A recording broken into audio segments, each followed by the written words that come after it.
ম্যাচের এই মুহূর্তটাই হতে পারত বাংলাদেশ আয়ারল্যান্ড দ্বিতীয় টি-20 লড়াইয়ের ভাইটাল মোমেন্ট।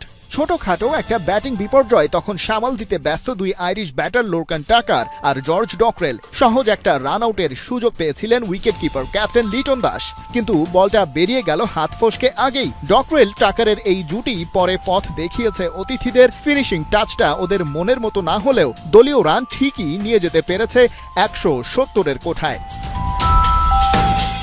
প্রথমে ব্যাট করতে নেমে আইরিশদের ছিল ওই আগের দিনেরই পলিসি, মারো এবং মারো। চট্টগ্রামের 22 গজে তাই ঝড় ওঠে প্রথম থেকেই। টিম ট্র্যাক্টর কিংবা পল স্টার্লিং কাউকেই থামানো যাচ্ছিল না যেন।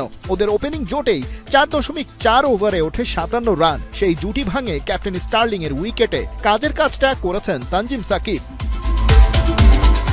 14 বলে 19 রানে অধিনায়ক থামলেও থামেনি আয়ারল্যান্ড। পাওয়ার প্লের সুবিধা আদায় করে নিয়েছে 16 আনা। ওই এক উইকেটের বিনিময়ে প্রথম 6 ওভারে ওরা স্কোরবোর্ডে জমা করে 71 রান। পরের উইকেটটা টাইগাররা পেয়েছে আইরিশদের দলীয় 88 রানে। টিম ট্র্যাক্টর 25 বলে 38 রান করে ফিরেছেন মাহদি হাসানের বলে স্ট্যাম্পড হয়ে।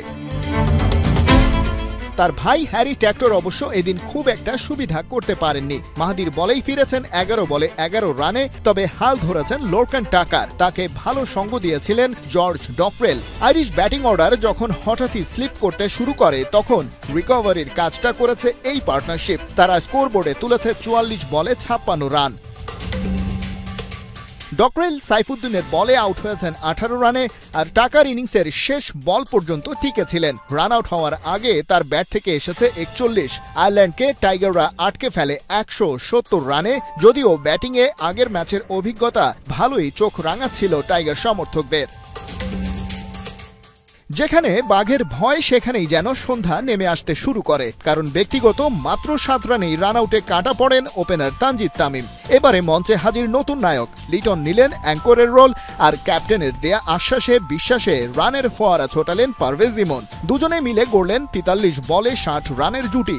ডিলানির বলে মিসটাইমিংয়ে ডকরেলের হাতে ক্যাচ তুলে দেওয়ার আগে ইমন মারলেন 5টা বাউন্ডারি ও জোড়া ওভার বাউন্ডারি। 153 স্ট্রাইক রেট, নামের পাশে 28 বলে 43 রান।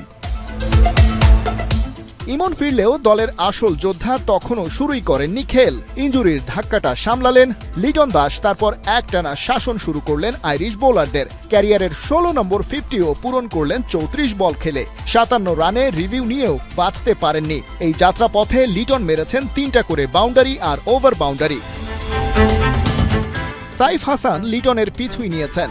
ক্যাপ্টেনের সাথে তার 31 বলে ছিল 52 রানের জুটি। আউট হওয়ার আগে সাইফের ব্যাটে 16 বলে 22।